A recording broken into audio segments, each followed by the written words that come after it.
아침 뉴스는 오늘은 대한아동학대방지협회 공혜정 대표와 함께하겠습니다. 어서 오십시오. 안녕하세요. 안녕하십니까. 예, 먼저 오늘 뉴스룸 주제 화면으로 만나보시겠습니다.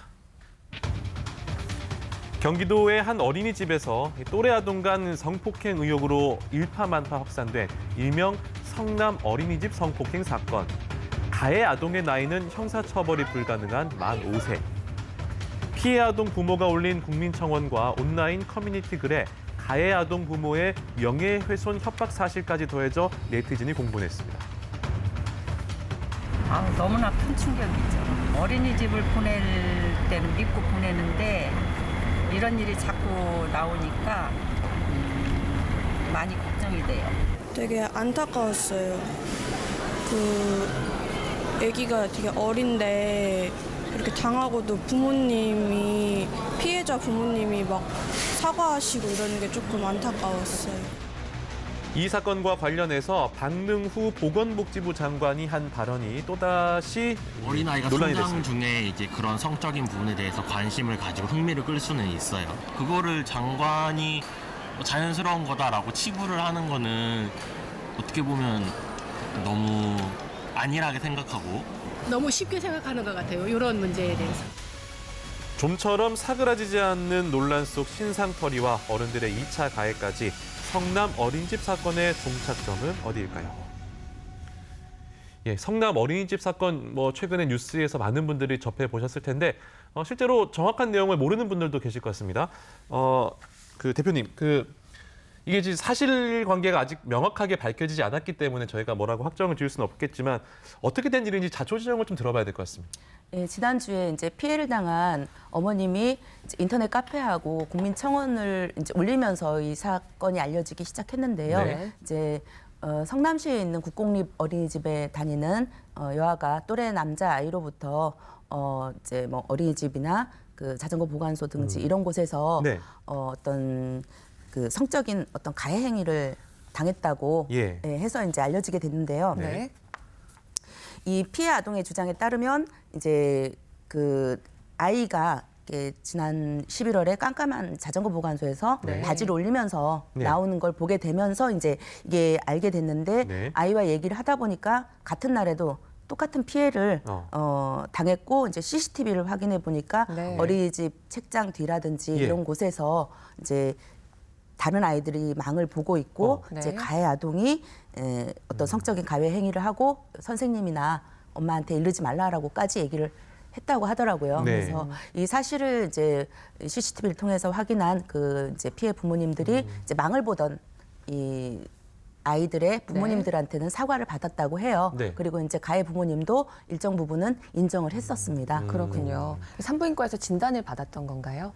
예, 그래서 이제 그 부모님이 아이를 데리고 산부인과에 갔는데 예. 이제 그 외음 질환 그다음에 이제 성적 학대 정황이 있다라고 해서 이제 상황이 확인이 된 거죠. 네. 그렇군요. 이게 참 시민들도 매우 신중하게 이 사안을 좀 바라보는 것 같습니다.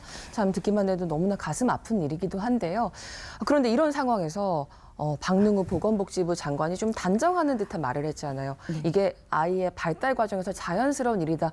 이 말은 참 전문가 입장에서 어떻게 보시나요? 그러니까 이게 이 아이의 발달에 정상성 발달이 있고 비정상성 발달이 있어요. 네. 그래서 이 가해 아이 또래가 이제 어떤 모방 행위라든지 성 역할놀이 또는 이제 성적 호기심을 까지 보이는 것은 정상적인 발달입니다. 아, 그래요? 네. 예, 그렇죠. 하지만 그걸 떠나서 이제 상대 아이의 속옷을 벗기고 어떤 네. 성적인 가해 행위를 한다는 건 이거는 굉장히 비정상적이죠. 비정상적이죠. 네. 발달인 거죠. 예. 그 나이가 만 5세인데요. 그 나이는 어떤 나이로 볼 수 있는 건가요? 그러니까는 이제 뭐 삐아제가 얘기하는 흔히 전 조작기에 해당하는 나이고 네. 이때는 이제 뭐 자기 중심성이라든지 그러니까 뭐 역할놀이라든지 이런 걸 통해서 어떤 사회화를 경험하는 나이입니다. 네. 예. 그 아이들이 이제 엄마한테 알리지 마 그러고 망도 보고 막 그랬잖아요. 그러면은 아이들이 이 행동이 잘못됐다는 거 알고 있었다는 얘기인가요? 당연하죠. 예. 이 아이가 이것이 이제 뭐 성적인 행위다 아니다. 이 만 5세 아이한테 대해서 네. 그걸 어떻게 프레임을 씌울 수는 뭐 단정할 수는 없겠지만 예. 적어도 선생님한테 이러지 말라고 그러고 할 정도라면은 네. 이것이 뭔가 잘못된 행동이라는 건 반드시 인지하고 있었다는 건 확실합니다. 그러니까 그 아이도 뭐 전혀 모르고 그런 건 아닐 것 같다라는. 그렇죠. 근데 이제 그 겨우 만 5세잖아요. 만 5세 아이들에게 뭐 법적 책임을 묻는 것도 참 이거는 네. 뭐 상식적으로 뭐 그런 생각도 들지도 않고 이거 또 그냥 두기에도 좀 이게 너무 사안이 크기 때문에 이거 어떻게 그렇죠. 해야 될까요? 그러니까 우리나라에서는 이제 촉법 소년이라고 해서 예. 어떠한 처벌을 받지 않는 나이가 있어요. 예. 더구나 이 아이 같은 경우는 만 5세기 때문에 예. 이제 법적 처벌을 물을 수는 없습니다. 그렇지만 그래서 저희가 어떤 이런 법적인 부분으로 접근하는 것보다는 예. 치료적인 측면에서 접근을 해야 된다라고 아까 생각을 하고 말씀하셨다시피 좀 이 아이는 좀 비정상적인 아이기 때문에 치료 비정상적인 발달을 보이는 비정상적인 발달을 예, 보이는 예, 아이기 예, 때문에 예, 예. 치료가 필요하다 그런 말씀이신 거죠? 어떤 예. 치료를 받게 됩니까? 그러니까 지금 이대로 이제 뭐 이 아이가 어리니까 예. 뭘 알겠느냐 이런 식으로 접근을 한다면 이 예. 아이가 이제 잘못된 성적인 어떤 그 왜곡된 가치관을 갖고 자랄 예. 수가 있다는 거죠. 이렇게 예. 된다면은 이제 어떤 이제 장차 더 큰 문제가 일어날 소지가 있지 않겠는가. 그렇기 예. 때문에 뭐 처벌은 할 수 없습니다만 이제 좀 치료를 통한 접근을 네. 하는 게 현명하다 이런. 그러니까 의견이십니까? 이 경우 같은 경우에도 이제 피해자도 반드시 치료를 해야 되겠지만 예. 가해 아동에 대해서도 역시. 치료가 있어야 됩니다. 어쨌든 이게 가해 아동이 너무나 어리기 때문에 형사처벌이 지금 되지 않는 상황이잖아요. 이 부분에 대해서 국민청원에도 처벌할 수 있는 강력한 제도를 만들어 달라 이런 청원글이 올라왔는데 사실 이게 어떻게 보면 너무나 좀 답답하고 안타까운 충격적인 마음의 방증이 아닐까 싶습니다. 이게 청와대에서 아직 응답은 내놓지 않고 있습니다. 그런데 강제력 있는 제도라고 하면 어떤 것들을 좀 생각해 볼 수 있을까요? 그러니까 이제 뭐 이 청원이 올라가가지고 하루 만에 거의 20만에 육박할 예. 정도의 이제 그 동의가 있다는 것은 그만큼 이제 아이를 키우는 부모님들이 공분을 하고 있고 또 이제 네. 불안해하고 있다는 증거거든요. 그렇다면 이제 보통 이런 영유아기 시절에 같은 이제 어떤 보육시설을 네. 다니는 아이들은 같은 지역이기 때문에 초등학교, 중학교도 같이 진학을 아마 할 이사 가지 않으면 계속 다니겠죠. 그렇죠. 예. 그렇게 된다면 이제 이 가해 아동과 피해 아동이 계속 마주치면서 어떤 또 2차적인 이제 어떤 일이 잘못된 일이 발생할 거 예. 있기 때문에 네. 저희는 이제 아이들도 치료적으로 물론 강제적인 치료가 받아야 되겠지만 네. 이런 경우는 좀 강제 퇴거 명령이 좀 있어야 되지 않겠는가. 그러면은 주거지로 옮기라는 보호자들에게 뜻인가요? 이사를 가라 뭐 이런 이제 가해자 예. 측이 좀 이사를 가야 되겠죠. 가해자 아무래도. 측에서 이사를 예, 가라. 좀 그래서 아이가 마주치지 않고 이게 각자 분리돼서 예. 이제 치료를 받아야 되겠고요. 또 이제 피해를 입은 아동이나 부모님이 뭐 어떤 금전적인 거로 위로가 위로가 안 되겠습니까만은 되겠죠, 네. 예, 하지만 현실적으로 이제 치료도 좀 받아야 되고 어떤 위로도 있어야 되기 때문에 이제 손해배상이 적절하게 이루어져야 되겠죠. 사실은 이제 이게 이번 사건의 피해 아동도 그렇고 어떻게 생각해 보면은 가해 아동도 그렇고 모두 다 조금 비극적인 상황인 거잖아요. 그렇죠. 근데 이제 이거 부모들이 이거를 좀 미리 알고 우리 아이가 이런 비정상적인 그런 사고를 하고 있구나라는 걸 좀 눈치챘으면 빨리 이런 일이 그것도, 없었을 네. 것 같은데 혹시 전조 증상 이런 건 없습니까? 이게 이제 가해 아동에 대한 전조 증상은 사실은 그렇게 막 이렇게 뚜렷하게 나타나질 않아요. 부모님 그래요? 앞에서 어떤 예. 이상 행동을 하는 부분이 아니기 예. 때문에 그래서 이제 피해 아동 측면에서 보자면은 어떤 이제 성기 부근의 어떤 상흔 같은 건 당연히 네네. 이제 나타나는 거고요. 네. 이런 경우를 당한 경우에는 이제 퇴행 현상이 많이 일어난대요. 이제 네. 아기처럼. 발달이 좀 다시 돌아간다는 건가요? 그러니까 아기 같은 행동을 하는 거죠. 아기처럼. 그리고 이제 뭐 그 악몽을 꾼다든가 예. 그다음에 또 이상하게 과도한 성적 호기심을 보인다면 예. 안 그러던 아이가 아. 그랬을 때 이제 전문가한테 가서 좀 확인을 하고 예. 이런 부분을 부모님들께서 빨리 민감하게 대응하셔야 됩니다. 좀 민감하고 섬세하게 늘 관찰하는 게 중요하다는 생각 다시 한번 하게 되는데 가해를 하게 되는 경우에는요. 참 이게 무슨 교육의 문제라든지 혹은 요즘에 너무나 매체가 많잖아요. 이런 쪽에서 좀 간접적으로 접하게 되든지 어느 쪽으로 원인을 좀 추정해 볼 수 뭐 있을까요? 여러 가지가 있을 수 있고 예. 저희가 이제 그 아동을 직접 대면해 본 것은 아니기 네네. 때문에 이제 단정적으로 확실하게 말씀드릴 수는 없지만 이제 추론을 한 가지 해본다면 보통 이제 아이들이 부산스럽게 놀거나 귀찮게 굴면 부모님들께서 요새는 이제 스마트폰을 주면서 뭐 유튜브 보라 그러고 뭐 주잖아요. 네네. 그랬을 경우에 이제 여러 가지 경로를 통해서 혹시 노출이 된 게 아닌가 예, 그런 추론은 가능합니다. 네. 어쨌든 요즘에 이런 사건들이 좀 일어나면서 아이들의 성인지 교육의 중요성에 대해서 공감하는 분들이 늘고 있습니다. 사설 교육기관에서 성교육을 의뢰하기도 하고 또 부모님들이 직접 참여하기도 하는데요. 관련 영상 확인해 보겠습니다. 전 연령을 대상으로 3,000회 넘게 강연해온 한 성교육 전문 강사. 최근 유아 성교육에 대한 사람들의 관심이 늘고 있다고 합니다. 매번 그렇게 끊임없이 성 관련된 문제가 생기고 있잖아요. 그러다 보니까 이를 하기 위해서도요. 아이들한테 올바른 성 가치관을 전하기 위해서. 한결이랑 놀다가 무슨 일 있었어? 사실은 오늘 놀이터에서 이제 치마를 벗어보세요. 싫어! 그냥 치마 위에 놔줘. 그럼 병원 놀이가 안 되잖아. 싫어! 저렇게 억지로 해도 돼요? 안 돼요? 안 되는 거예요. 아이들한테 내 몸이 굉장히 소중하고 내 몸이 소중한 만큼 타인의 몸도 소중하기 때문에 함부로 만지거나 벗어나면 안 된다는 것들을 이렇게 그림이나 어떤 교구제를 통해서 알려주고 있습니다. 유아 성교육에 있어선 특히 부모의 역할도 중요하다고 강조하는데요. 유아자위나 성적 놀이에 대해서 어떻게 대처하면 좋은지 아이들에게 질문도 한번 해보고 어떻게 경계와 교육을 세울 수 있을지 동의에 대한 부분을 집에서 알려주셔야 돼요. 생활 속에서. 부모가 생활 속에서 어떤 태도적인 부분들, 어떻게 행동하는지에 대한 명확한 어떤 기준을 세워주지 않으면 아이들은 혼동하게 되고. 이번 사건을 계기로 많은 사람이 성교육의 중요성을 알았으면 한다는 당부의 말도 잊지 않았습니다.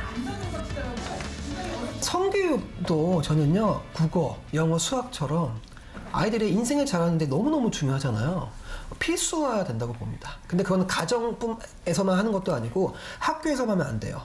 가정, 학교, 사회가 모두 의무와 책임감을 갖고 우리 아이들뿐만이 아니라 부모에게도 성교육을 해야 합니다. 진짜 아이 포함해서 모든 사람들이 성교육을 받는 건 맞는 것 같습니다.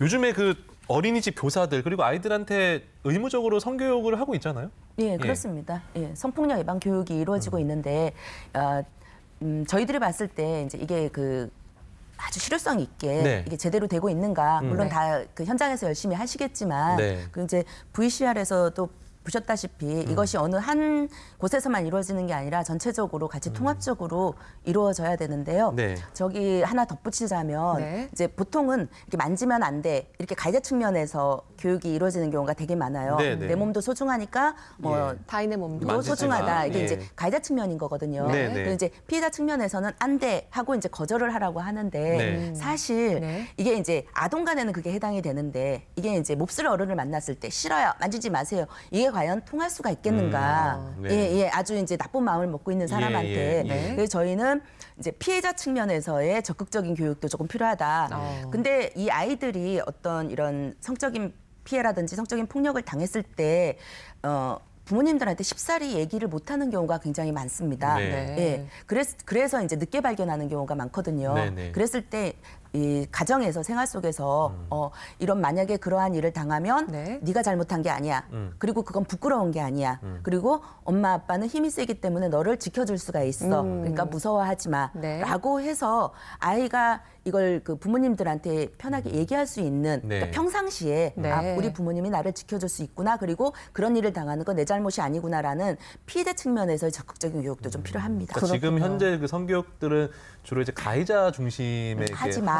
이런 예. 교육인데 예, 예. 이게 피해를 당한 아동들도 그냥 허심탄회하게 말할 수 있는 그런 그게 참 교육들이 좀 중요할 이루어져야 것 된다 같아요. 그런 말씀이신 예, 거죠? 그리고 이제 이런 그 극단적인 어떤 성인에 의한 어떤 네. 성적 폭력 같은 경우는 뭐 이렇게 뭐 방어할 수 있는 게 없겠지만 네네. 아동 간에는 사실은 점진적으로 이게 이루어진단 말이에요. 예. 처음부터 그렇지 않고 그러니까 예. 초기에 친구가 나한테 이렇게 했는데 네. 하고 얘기할 수 있어야 돼요, 아, 사실은. 그렇죠. 얘기해야죠. 예, 그래서 예. 피해자적인 측면에서 안 돼, 하지 마. 뭐 이런 식도 물론 좋아요. 그렇게 해서 좋은데 네. 이 네. 부분을 안 돼, 하지 마를 위해서 더불어서 이제 이 부모님이나 네. 알리는 거. 선생님한테 알리는 게 이제 그건 부끄러운 게 아니고 예. 내 잘못이 아니야. 네. 그런 교육이 좀 필요합니다. 그러면 혹시 아까 가정 내 상황 말씀하셨는데 사실 할머니들이나 부모님들이나 아이의 신체를 조금 쉽게 만지는 경우들이 있잖아요. 그런 부분도 좀 조심을 해야 될까요? 특히 이제 아들에 대해서 네. 이렇게 이제 어떤 예, 전통적인 저도 많이 당했어요. 문화에서- 꼬치 만져보자 하면서 뭐 이렇게 따먹자 이러면서 뭐 맞으셨어요. 예. 네, 그런 네네. 거는 예. 좀 조심스럽습니다만 어떻습니까? 그러니까 그게 전문가에서의. 굉장히 아무렇지도 않게 이루어졌던 일인데요. 네. 사실은 그게 이제 조금 이제 좀 우리가 깊게 들어가자면 남자 아이들에 대한 성기에 대한 자랑스러움이거든요. 네. 그다음에 이제 이걸 이제 과시하고 싶은 게 뭐 어렸을 때부터 네. 자기 운영 중에 그런 게 있단 말이에요. 그래서 네. 남자아이들이 자기 어떤 성적인 이런 부분을 과시하거나 하는 게 네. 잘못된 행동이 아니다라고 또 인식할 수가 있어요. 그래서 이게 하나의 귀여운 놀이다. 뭐 이렇게만 생각할 것이 아니라 이것을 좀 가정에서도 그런 네. 부분은 조금 주의를 해주시 다른 부분은 예뻐해 주셨으면 좋겠어요. 알겠습니다. 마지막으로 그 성 관련 사고나 피해는 어떤 곳으로 신고할 수 있는지 전해주시죠. 그러니까 이런 거는 이제 그 전국의 각 지역에 해바라기 센터라는 곳이 있습니다. 해바라기 센터, 네. 물론 이제 경찰에 신고를 하셔도 되지만 네. 이런 상담이라든지 이런 이제 치료를 위해서는 해바라기 센터에 이제 신고를 하셔서 상담을 해보시고 그쪽에 치료를 문의하시는 게 좋을 것 같습니다. 네, 알겠습니다. 중요한 건 반복되지 않도록 우리가 사회적인 그런 역할을 좀 강화하는 거겠죠. 오늘 말씀은 여기까지 듣겠습니다.